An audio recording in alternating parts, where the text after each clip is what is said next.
जय श्री कृष्णा दोस्तों। दुनिया के हर इंसान के मन में कभी न कभी यह प्रश्न अवश्य उठता है कि आखिर जीवन और मृत्यु का रहस्य क्या है। जब भी मन में मृत्यु का ख्याल आता है या किसी शव यात्रा को गुजरते हुए देखते हैं तो रोमांचित हो जाते हैं। आखिर यह मृत्यु है क्या? क्या होता है मरने के बाद? मृत्यु के विषय में दुनिया भर में अलग अलग तरह की बातें और मान्यताएं प्रचलित है। इस तरह की मान्यताओं धारणाओं में से अधिकांश काल्पनिक, मनगढ़ंत एवं झूठी होती है, किंतु समय समय पर इस दुनिया में कुछ ऐसे रत्नों, तत्वज्ञानियों एवं योगियों ने जन्म लिया है जिन्होंने अपने जीवन काल में ही इस महत्वपूर्ण गुत्थी को सुलझाया है। ऐसे आत्मज्ञानी महापुरुष समाधि के उच्च स्तर पर पहुंचकर समय के बंधन से मुक्त हो जाते हैं, यानी कि कालातीत हो जाते हैं। इस कालातीत अवस्था में पहुंचकर वे यह आसानी से जान जाते हैं कि मृत्यु से पहले जीवन क्या था और मृत्यु के बाद जीवन की गति क्या होती है। ऐसे ही पहुंचे हुए सिद्ध योगियों का स्पष्ट कहना है कि काल की तरह जीवन भी असीम और अनंत है। जीवन का न तो कभी प्रारंभ होता है, न ही कभी अंत। गरुड़ पुराण प्रमुख हिंदू धर्म ग्रंथों में से एक है। किसी की मृत्यु के बाद घर परिवार के लोग ब्राह्मण द्वारा ये ग्रंथ सुनते हैं। इस पुराण में भगवान विष्णु ने अपने वाहन गरुड़ को मृत्यु से संबंधित अनेक गुप्त बातें बताई है। मृत्यु के बाद जीवात्मा यमलोक तक किस प्रकार जाती है, इसका विस्तृत वर्णन गरुड़ पुराण में बताया गया है। गरुड़ पुराण जो मरने के पश्चात आत्मा के साथ होने वाले व्यवहार की व्याख्या करता है, उसके अनुसार जब आत्मा शरीर छोड़ती है तो उसे दो यमदूत लेने आते हैं।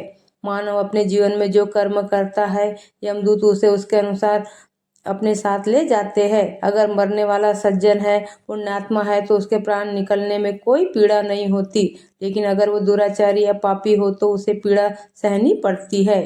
गरुड़ पुराण में यह उल्लेख भी मिलता है कि मृत्यु के बाद आत्मा को यमदूत केवल 24 घंटे के लिए ही ले जाते हैं और इन 24 घंटे के दौरान आत्मा को दिखाया जाता है कि उसने कितने पाप और कितने पुण्य किए।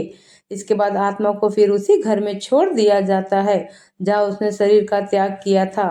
इसके बाद 13 दिन के उत्तर कार्यों तक वह वहीं रहता है। 13 दिन बाद वह फिर यमलोक की यात्रा करता है। पुराणों के अनुसार जब भी कोई मनुष्य मरता है और आत्मा शरीर को त्याग कर यात्रा प्रारंभ करती है तो इस दौरान उसे 3 प्रकार के मार्ग मिलते हैं। उस आत्मा को किस मार्ग पर चलाया जाएगा, यह केवल उसके कर्मों पर निर्भर करता है। ये 3 मार्ग है: अर्ची मार्ग, धूम मार्ग और उत्पत्ति विनाश मार्ग। अर्ची मार्ग ब्रह्मलोक और देवलोक की यात्रा के लिए होता है, वही धूम मार्ग पितृलोक की यात्रा पर ले जाता है और उत्पत्ति विनाश मार्ग नरक की यात्रा के लिए है। वेदों, उपनिषदों और गीता के अनुसार मृत्यु के बाद आत्मा की 8 तरह की गतियां मानी गई है। यह गतियां ही आत्मा की दिशा तय करती है। यह चित्त की अवस्था और कर्मानुसार संचालित होती है। इन 8 तरह की गतियों को मूलतः 2 भागों में बांटा गया है। पहला अगति और दूसरा गति। पहला अगति। अगति में व्यक्ति को मोक्ष नहीं मिलता, उसे फिर से जन्म लेना पड़ता है। दूसरा गति। गति में जीव को किसी लोक में जाना पड़ता है। अगति के प्रकार। अगति के 4 प्रकार है। पहला क्षीणोदर्क, दूसरा भूमोदर्क, तीसरा अगति और चौथा दुर्गति। क्षीणोदर्क अगति में जीव पुनः पुण्यात्मा के रूप में मृत्युलोक में आता है और संतोष सा जीवन जीता है। भूमोदर्क में वह सुखी और ऐश्वर्यशाली जीवन पाता है। अगति में नीच या पशु जीवन में चला जाता है। गति में वह कीड़ों जैसा जीवन पाता है।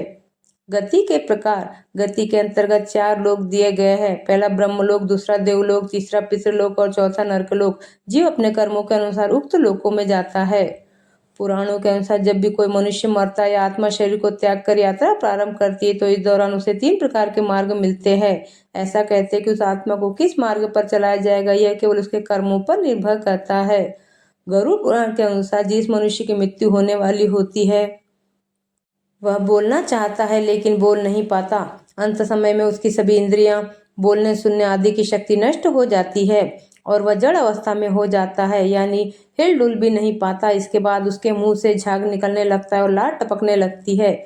उस समय 2 यमदूत आते हैं। उनका चेहरा बहुत भयानक होता है। नाखून ही उनके शस्त्र होते हैं। उनकी आंखें बड़ी बड़ी होती है। उनके हाथ में दंड रहता है। यमराज के दूतों को देखकर प्राणी भयभीत होकर मलमूत्र त्याग करने लग जाता है। उस समय शरीर से अंगुष्ठ मात्र अंगूठे के बराबर जीव हाहा शब्द करता हुआ निकलता है, जिसे यमदूत पकड़ लेते हैं। यमदूत के दूत उस शरीर को पकड़कर उसी समय यमलोक ले जाते हैं, जैसे राजा के सैनिक अपराध करने वाले को पकड़कर ले जाते हैं।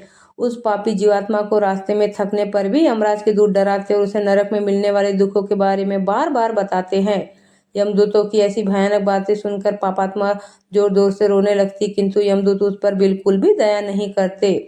इसके बाद वह अंगूठे के बराबर शरीर यमदूतों से डरता और कांपता हुआ कुत्तों के काटने से दुखी हो अपने पापों को याद करते हुए चलता है। आग की तरह गर्म हवा तथा गर्म बालू पर वह जीव चल नहीं पाता और वह भूख प्यास से तड़पता है। तब यमदूत उसकी पीठ पर चाबुक मारते हुए उसे आगे ले जाते हैं। वह जीव जगह जगह गिरता है और बेहोश हो जाता है, फिर उठकर चलने लगता है। इस प्रकार यमदूत जीवात्मा को अंधकार वाले रास्ते से यमलोक ले जाता है। गरुड़ पुराण के अनुसार यमलोक 99,000 योजन की इकाई है। एक योजन बराबर होता है 4 कोस यानी 13-16 किलोमीटर।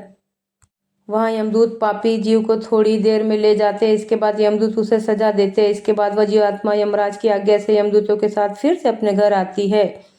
घर आकर वह जीवात्मा अपने शरीर में पुनः प्रवेश करने की इच्छा करती, परंतु यमदूत के बंधन से वह मुक्त नहीं हो पाती और भूख प्यास के कारण रोती है। पुत्र आदि जो पिंड और अंत समय में दान करते उससे भी प्राणी को तृप्ति नहीं होती, क्योंकि पापी लोग को दान श्रद्धांजलि द्वारा तृप्ति नहीं मिलती। इस प्रकार भूख प्यास से युक्त होकर वह जीव यमलोक जाता है। इसके बाद पापात्मा के पुत्र आदि परिजन यदि पिंडदान नहीं देते तो वह प्रेत रूप हो जाती है और लंबे समय तक सुनसान जंगल में रहती है। गरुड़ पुराण के अनुसार मनुष्य की मृत्यु के बाद 10 दिन तक पिंडदान अवश्य करना चाहिए।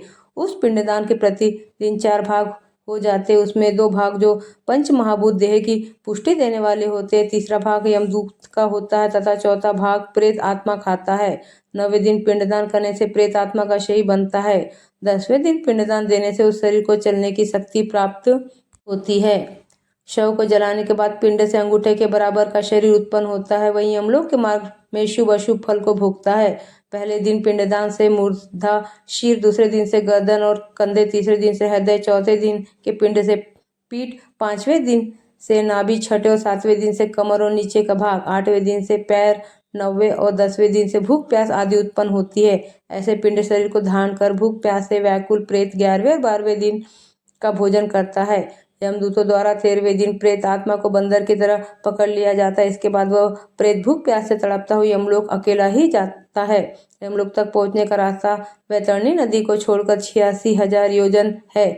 47 दिन लगातार चलकर आत्मा यमलोक पहुंचती है। इस प्रकार मार्ग में 16 पुरियों को पार कर पापी जीव यमराज के घर जाता है। इन 16 पुरियों के नाम इस प्रकार है: सौम्य, सौरीपुर, नगेंद्र भवन, गंधर्व, शैलागम, क्रौच, क्रूरपुर, विचित्र भवन, ब्रह्मापाद, दुखद, नानाकंदपुर, सुप्त भवन, रौद्र, पर्यवसन, शीतर्ष, बहुभीति। इन 16 पुरियों को पार करने के बाद आगे यमराजपुरी आती है। पापी प्राणी यम पाश में बंधे हुए मार्ग में हाहाकार करते हुए अपने घर को छोड़कर यमराजपुरी जाते हैं। ऐसी ही ज्ञान और भक्ति से भरी वीडियो देखने के लिए हमारे चैनल को लाइक और सब्सक्राइब करना न भूले। जय श्री कृष्ण।